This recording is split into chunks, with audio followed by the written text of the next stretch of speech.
Baka teknika mangataka ny anaovana adina faharoa.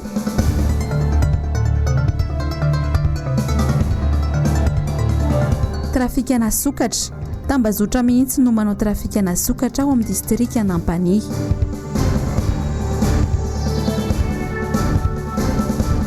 Vinavina ny mety ho toetry ny andro, anjaka ny orana amin'ity herinandro ity.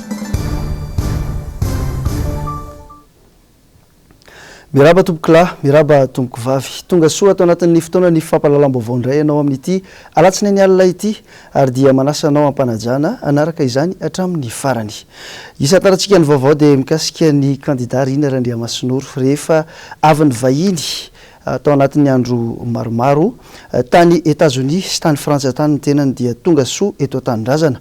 Maro ny tombony azo tao anatin'ity fitsidiana ity ary ny fanena sy ny aona tamin'ireo tompon'andraikitra maro ihany koa izy. Neo rahantsika ny andindinin'izay Jessica Miray sy Manu Randriamalala. Mbola maneho ny diany any ivelany Frantsa sy États-Unis amin'izao fotoana ny candidat ho ben'ny tanàna eto Antananarivo renivohitra Rina Randriamasinoro. Nandritra ny fivahiniana ny tany États-Unis dia nasainy ben'ny tanàna ny Alexandria, Virginia City Hall, Justin Wilson izy. Nandritra izany no nisy ny fifanakalozana teo amin'ny rotonta ka nampahafantarina ity ben'ny tanàna ity ny fomba fitantanana tanàna. Tsy lavitra ny Washington DC, renivohitra États-Unis, no misy any Alexandria, Virginia City Hall, ary anisan'ireo tanàna manan-karena indrindra ao Amerika. Tanàna mandroso sy madio ihany koa izy ary ahitana taratra ny fiaraha-miasa eo amin'ny mpitondra sy ny vahoaka. Ny Novambra 2024 no lamben'ny tanàna ny Alexandria i Justin Wilson ary aharitra 3 taona ny fotoana hitondrany. Ary mbola afaka milatsaka hofidiana izy aorian'izay. Mialoha izany dia efa nitana ny toerany lefitry ny ben'ny tanàna izy ary mpikambana tao amin'ny filan-kevitry ny tanàna nandritra ny 9 taona. Nandritra izany fiaonany izany dia efa nanatsidika sahady ny amin'ny fahavononany hiara-iasa amin'ny tanàna Antananarivo renivohitra ity ben'ny tanàna ity. Ankoatra ny fiaonana, tafiditra ao anatin'ny fandaharam-potoana ny candidat ny antoko-tim Rina Randriamasinoro ihany koa ny fitsidiana ireo foto-drafitrasa tantanan'ny commune ary nisongadina tamin'izay ireo natokana ho an'ny tanora. Iray amin'ireny ny kianja santetika ho an'ny baolina kitra izay misokatra ho an'ny tanora. Nanotrina sy nitaridalana ny Rina Randriamasinoro tamin'ny fitsidiany tany États-Unis ireo mpiara-miasa teo aloha tamin'ny filoha Marc Ravalomanana izay efa manana andraikitra any États-Unis. Toa ny Ivo Wasina Razafy-Mahefa izay manana andraikitra ambony eo anivony tahirim-boly iraisam-pirenena sy Marius Ratolo-Janahary izay mpampianatra amin'ny université. Eo amin'ny fampahafantarana ireo candidat tiako Madagasikara amin'ny ity mitoroka ity kosa dia ny candidat avy ao amin'ny distrika Anarivon'ny Mamindray no ampahafantarina anao. Ndeo rahantsika ny sary. 17 ireo candidat ben'ny tanàna tiako Madagasikara manomboka miatrika fiofanana miaraka amin'ny filoha nasionalin'ny antoko Marc Ravalomanana izy ireo. Fifidianana manakaiky ny vahoaka ny fifidianana ben'ny tanàna ka zava-dehibe ny fahafehezana ny fitantanana sy ny fitarihan'olona na ny leadership. Distrika Anarivon'ny Mamo, Donera Andrenarivony, Arivon'ny Mamo Ambatomanga, Rakoto Arimanana ny Ilaina, Imeritsy Atosika, Rakotondrasoa René, Arivon'ny Mamo Amboimiandry, Randriamampionina no Menjanahary Albert, Rakotondrabe Solomon, Arivon'ny Mamo Antabolo, Rafidson Emmanuel, Arivon'ny Mamo Miantsoarivo, Rahery Mamonjy Jean Narson, Arivon'ny Mamo Morarano, Randrianary Malala Naval, Arivon'ny Mamo voalohany, Rakoto Arjona Kristo, Arivon'ny Mamo faharoa, Ramangason Louis, Arivon'ny Mamo Ambohimasina, Randriamiandrosoa Raliva, Arivon'ny Mamo Antenimbe, Randrianantenaina Tovo, Arivon'ny Mamo Ambohitrambo, Rapenjason Liva, Arivon'ny Mamo Ambatomravavy, Rafidson Todsoa, Arivon'ny Mamo Miandrandra, Rakotondranary Claude, Arivon'ny Mamo Andranomiely. Iverenantsika ny resaka politika rehefa aveo fa andeha hiopana amin'ny lafiny fanabeazana kosa indray. Nangataka ny anaovana fidinana faharoa amin'ny fanadinana baccalauréat teknika ireo mpampianatra mitsara ny fanadinana. Nisy moa ny valandresaka izay nionana tamin'ny mpanao gazety Androany Teny Akatso. Neo rahantsika ny angovaovao mikasika an'izay ny rahana tamin'ny Germaine Menjanary sy Tokora Marola. androany fa 4 ny volana Oktobra no tokony anomboka ny fitsarana ny fanadinana baccalauréat ho an'ny sekoly teknika. Tsy mbola nanomboka nefa io fitsarana io hatramin'ny maraina noho ny fitakian'ireo mpampianatra ny mba anaovana deuxième session na adina faharoa ho an'ireo mpianatra noho ny fikorontanana izay nisy nandritry ny androm-panadinana. Misy tsy fitoniana, nisy ny aina ny fikorontanana teo amin'ny fanatanterana ny fanadinana ireo mpianatra ny teknika ireo. Anisan'izany ohatra ny famadiny sujet dia lasa ny andro fotoana ela be. Anisan'izany ohatra ny fanajanonana amin'ny fanadinana tamin'ny ankapobeny dia ny andro fotoana ela be zareo vao nanao ny fanadinana. Anisan'izany ohatra rehefa nandeha ny fanadinana dia nisy mifampanantenana moa nataon'ny filoham-pirenena ho ataony deuxième session, ary dia efa miaina an'izany fanomanana ny deuxième session izany koa reo fampianarana ny teknika ireo. Nefa rehefa nisy indray zao androany zany vao nafantatra zany le mpampianatra fa hoe tsy misy ny deuxième session ny teknika dia nalahelo izy ireo ary niombon-kevitra hoe tsy ho tombontsika fa ho tombontsy ny mpianatra sy indrindraindrindra ho tombontsy ny firenena mba hisiany fitoniana ihany koa zany eto amin'ny firenena dia mba mangataka izy mba ho fampitovizan-jo ny teknika amin'ireo fampianarana ankapobeny ireo ka asiana ny session spéciale ho azy ireo. Nanamafy ireo mpitsara fa tsy hiroso amin'ny asa fitsarana ny fanadinana mihitsy izy ireo raha tsy misy valiny aingana avy amin'ny minisitra tompon'andraikitra sy ny fitondrana ny fitakiana izay ataon'izy ireo. Ny eo amin'ny lafin'ny fandrindrana ny fifamoivoizana kosa indray dia ny fanometanana ny teo anivon'ny commune Ivato sy ny orinasa tsy miankina iray.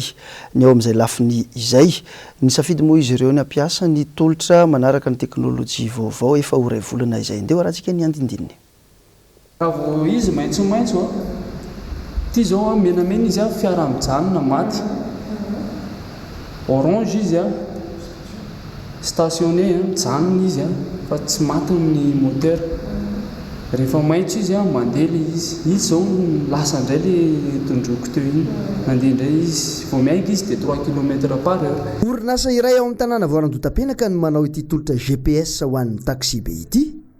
Ray volana zay izy ireo no efa niara-niasa tamin'ny coopérative. Miara-miasa amin'ny polisy izahay zany satria izahay eto amin'ny plasy eto ny polisy sur terrain zany hoe raha misy mahazo anazy any resaka fifamoivoizana hitanay eto daholo dia izahay mampiantso ny mpitandro ny filaminana, miantso ny mpitandro ny filaminana misy an'izao ary na misy an'izao ary ohatr'izay le izy.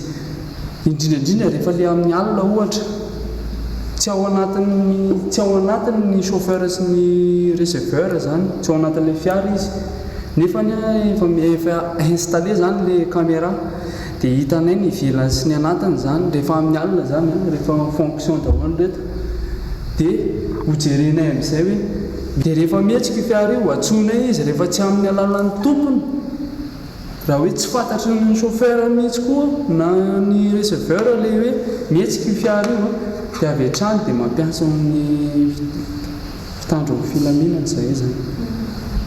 20 amin'ireo taxi be 400 amin'ny Sotrade mampitohy Antananarivo sy Ivato no ny safidy ity tolotra ity. Tamin'ny tia mitetika asa nametrahana ny GPS ity moa dia vokatry ny fitarainan'ny mpandeha maro dia maro ka ny ligne D moa zany dia voasafidy zany mba ho atao ligne pilote. Fa ny tena tanjona nametrahana ty GPS ity dia tsy ilay répression loatra akory fa fitezana sy le hoe manatsara n'ilay kalitao ny service omenan'ireo mpanjifa sy ny mpandrarà. Hatramin'izay 20 andro nampiasana ity GPS ity izay dia efa samy manana ny fomba fijeriny ny mpandeha, ny mpamily ary ny mpanampy azy. Fahitana an'ilay GPS izy moa zany amin'ny lafiny anankiray misy tombotsoa amin'ilay famoivoizana ialana amin'ilay miala eny antenantenany zany dia eo ihany koa ilay ialana amin'ilay misy mangalatra ohatr'izany taxi be centre ilaina ilay izy. Misy tombo ve le GPS? Misy tombony mihitsy aloha le GPS satria mba mora amin'ny le resaka bus zany le izy mba hoe mba mety manamora le anina bus le izy ngamba ny hitako hoe mety tokoa.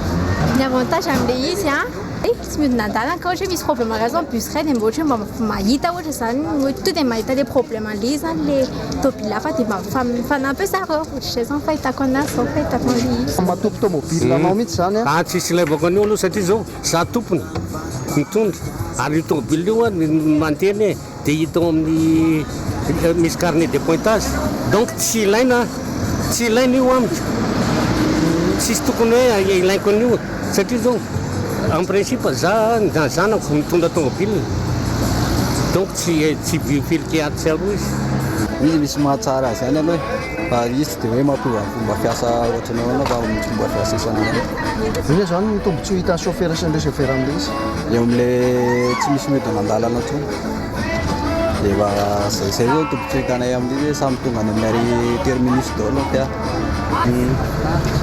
izy zany mety aloha le izy amin'ny tômôbily mihodina aloha zany mety le izy no tonga any amin'ny farany daholo koa tsy dia misy kapy raraka be inona ny tombotsy ho hitan'ny chauffeur amin'le hoe misy GPS dia amin'ny tombotsy hitanay amin'izy aloha zany dia ohatra hoe tsisy GPS zany le tômôbily dia be be mihodina betsaka mihodina dia na le olona tazana mitovy eny amin'ny arrière zany hodina zalahy dia tonga dia tsisy io fa raha hoe samy tonga any farany dia ohatra n'ity zao ohatra hoe manaraka ny voariana dia ohatr'izay mihodina foana zany le olona tanina tsara ny eo amin'ny vaovao amin'ny resaka fitsandrana tsy ara-dalàna ny harem-pirenena kosa indray dia manjaka ny alatra sokatra ao amin'ny distrika Nampania amin'izao fotoana izao nanamafy ny ben'ny tanàna teo alomo tao amin'ity commune Androka nandritra ny tafa izay nataony tamin'ny mpanao gazety androany fa misy tambazotra mihitsy ny manao an'izay alatra sokatra izay any an-toerana Germaine Menjanary tokona marola saika isan'andro no ahatrarana alatra sokatra izay kasaina ondrana antsokosoko ao amin'ny commune Androka distrika ny Ampania tambazotra goavana no miaraka misala manao io trafika io ao an-toerana raha ny fanazavana izay nataony ben'ny tanàna teo aloha miezaka miara-miasa ny WWF sy ny commune ary ny dinabe amin'ny famongorana ity trafika na harem-pirenena ity any amin'ny 60 km zao misy miantso le donneur d'allure zany nefa hatahoana moa hahatongava ny mpitandro filaminana any dia miaraka amin'izahay dinabe andeha any andeha tongotra ave andeha sarety mandany fotoana le raha lany fotoana andalana iny zahay tsy misy indraindray tsy tratra le zay le problème voalohany zay zany fa izy sanandro misy ny ao zany fa le moyen zany satria indraindray koa zany ireny trafic sy barakona ire zany mitondra pistolet zalahy aby mitondra piadina tsy olo sahirana mihitsy manao an'izy io fa tena hita eny koa misy réseau izy io misy olo be zany olo milliardaire angamba ilazana azy olo mpanambola be satria olo madinika ange tsy afaka exporter io any ina ty any andafy any mihitsy misy 4x4 mihitsy mandeha any mihitsy matetiky zany mitondra zavatra io ao dia sasany moa ata zareo parvoie maritime koa enti zareo amin'ny lakana indraindray dia ao atuliara zany mahavatsy serana nanaova zareo azy manao antsoavo ho an'ny tompon'andraikitra izay voakasika araka izany ny mponina sy ireo mpitondra ao an-toerana ny mba hijerena akaiky izao zava-misy izao ary mitaky ny fampiaran-dalàna tsy mitanila amin'ireo izay tratra manao izany rehefa avy any amin'ny distrika Nampania isika dia andeha hiverina eto Antananarivo renivohitra ihany hoe sy amin'ny boriboritany fahaenina sehatra maro no nisahan'ity boriboritany ity nandritra izay fotoam-piasana izay ny teo amin'ny lafiny sosialy ny fanabeazana ary ireo fotodrafitra samy marobe Jessica Miray anisan'ny asa nosahan'ny boriboritany fahaenina ny fanavaozana sy fanamboarana fotodrafitra samy maro isan'izany ny fanamboarana lalakely biraopokotany fanamboarana sy fanatsarana ny eo alohan'ny lelam-panotanàna ao amin'ny boriboritany teo ihany koa ny fanamboarana sy fanavaozana ireo pompin-drano tahaka ny boriboritany rehetra eto anivon'ny commune Antananarivo renivohitra dia laharam-pahamiaina ny fanadiovana namaritra ny asa teo anivon'ny boriboritany fahaenina araka izany ny fanadiovana toy izany ny fanadiovana isan'andro ny toerana iraisana ny tatatra izay nodiovina sy ny hoesorina ny tsentsina ary ny fanadiovana ny tsena teo amin'ny lafiny ara-tsosialy kosa zazalahy kely maro no vita didipotra fanomezana fitaovam-pianarana ho an'ireo mpiadana tamin'ny fanadinam-panjakana fa nanome fampianarana teny anglisy maimaim-pona ihany koa ny boriboritany fahaenina mbola mikasika an'izay vaovao Antananarivo renivohitra izay ihany dia maro ireo ezaka vita ny teo anivon'ny sampandraraha izay misahana ny loza voajanahary na ny eo anatin'le atao hoe gestion des risques zay catastrophe tao anatin'ny taona 724 teo amin'ny lafin'ny fitantanana ny loza voajanahary sy tito andrenivohitra ndeha raha antsika andrinatsary miaraka amin'ny noro fitiavana. Iray amin'ireo sampandraharaha miasa eo anivon'ny commune Antananarivo renivohitra ny GRC na ny gestion des risques et catastrophe misana bebe kokoa ny fanohanana ny fiatrehana ny loza voajanahary. Andraikitra goavana ndraisiny teo anivon'ny GRC niarany tamin'ireo boriboritany enina ito andrenivohitra ny fanamafisana ny fahaiza-manao ireo mpiantsehatra teny anivon'ny fokotany izay nahazona vokatra teo amin'ny fampiasana ny fitaovana isorohana ny loza voajanahary. Maro ireo ezaka vitan'ny GRC niaraka tamin'ireo mpiara-miombona antoka aminy teo ny fanatondisana ny tetika SAPIA ho fandrandrana ny famatsiana rano eto andrenivohitra mba ahafana mifeny ranonorana teo ny fanadiovana ny lakan-drano andrian-tany. Teo koa ny tetika SAPRODUIRA ho fandrandrana ny famatsiana rano eto an-tanan-dehibe nahazona namerina amin'ny laony ireo fotodrafitrasa fisokirana tatatra ho fisorohana ny fahatsetseman'ny lakan-drano fivariana ny rano. Nanaovana tatatra manokana ny teny anivon'ny boriboritany voalohany sy faefatra ny digy kopa sy andranona oatra ny digy sisaony be masoandro ampitatafika. Fanambo lehibe ho an'ny GRC ny fampiarana ireo voasoratra sy ny ao anatin'ny andinin-dalàna manan-kery, ny fanisana ireo orinasa tandonomdoza, ny fijerena ny olana anatiny eo anivon'ny orinasa tandonomdoza, ny fanamafisana ny fahaiza-manao ny mpiantsehatra isaky ny boriboritany ary manerana ny fokotany 2010 eo ihany koa ny fitadiavana ny mpiara-miombona antoka. Mialohan'ny amaraparanantsika izao vaovao zao dia vaovao mampalahelo tamin'ny faraparan'ny herinandro teo iny dia nodimandry ny sabotsy teo ny mpitandrina Raminy Paul Abraham teo amin'ny 7 taonany. Ity olombelona ity moa dia sady mpitandrina no mpanao politika ary manana nametraka tantara ihany koa teo amin'ny lafiny fanoratana sy ny asa soratra. Ndeha rahantsika ny rindran-tsary ny Jessica Miray.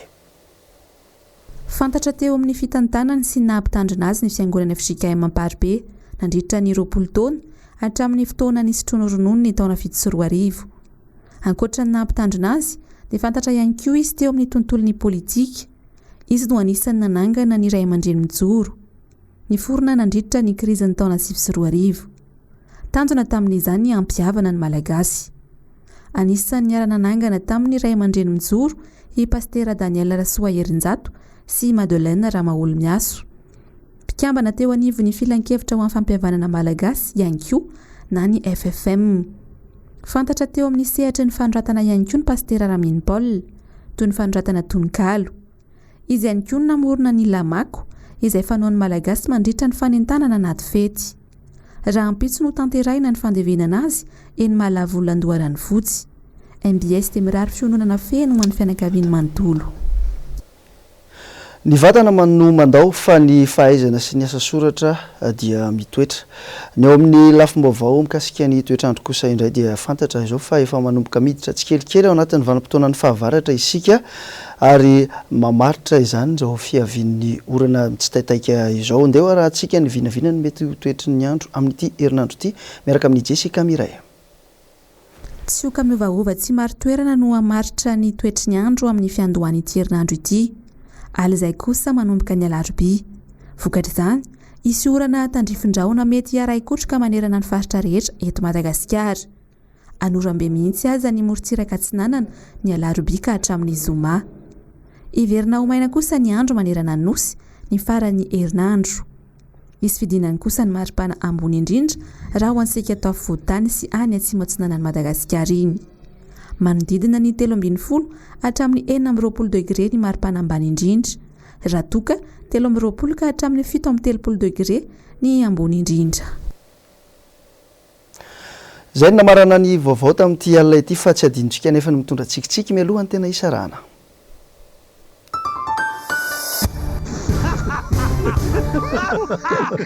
Manondra ny araba ho antsika rehetra manaraka ny fahitalavitra MBS amin'izao fiandohan'ny herinandro izao.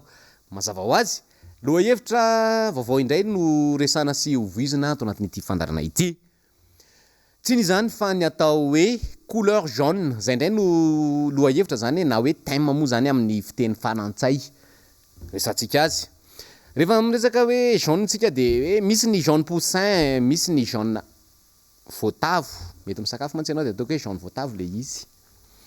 dia isan'ny nalaza tany ampitandramasina tany ny resaka hoe gilet jaune dia ny antsika indray amin'izao a ny bidon mahay tena mahay lesona ianao ary za mino a fa tena tsy ho ela dia ho tafa avoaka sy ho tafita ity Madagasikara malalantsika ity miankina amintsika olom-pirenena tsirairay avy a no afahana mampandroso an'izany firenena izany.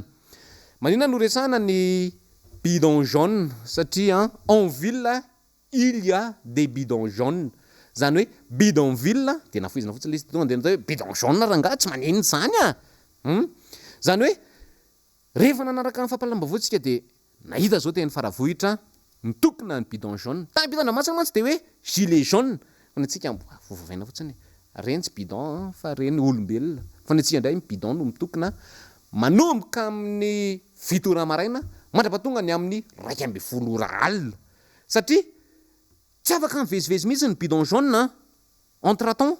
Oui, je comprends et j'en suis certain et vous comprenez et j'en suis tsy haiko résolu ve sa iny tsy haiko fa dia hoe amin'ny 12 alina hatramin'ny 9 ora maraina isan'izany ohatra amin'ny fijaliana teny faravohitra isan'izany ohatra amin'ny fijaliana teny Ambatomaro fa dia tsy mety mihetsika mihitsy io bidon jaune io a jereo ane sary hitanareo amin'izao jerena fotsiny zay mamarana ny fiarana aloha androany a makasitraka makatelanao naharitra anjery hatramin'ny farany mametraka ny mandrapitafy indray tompo lasy tompo vavy.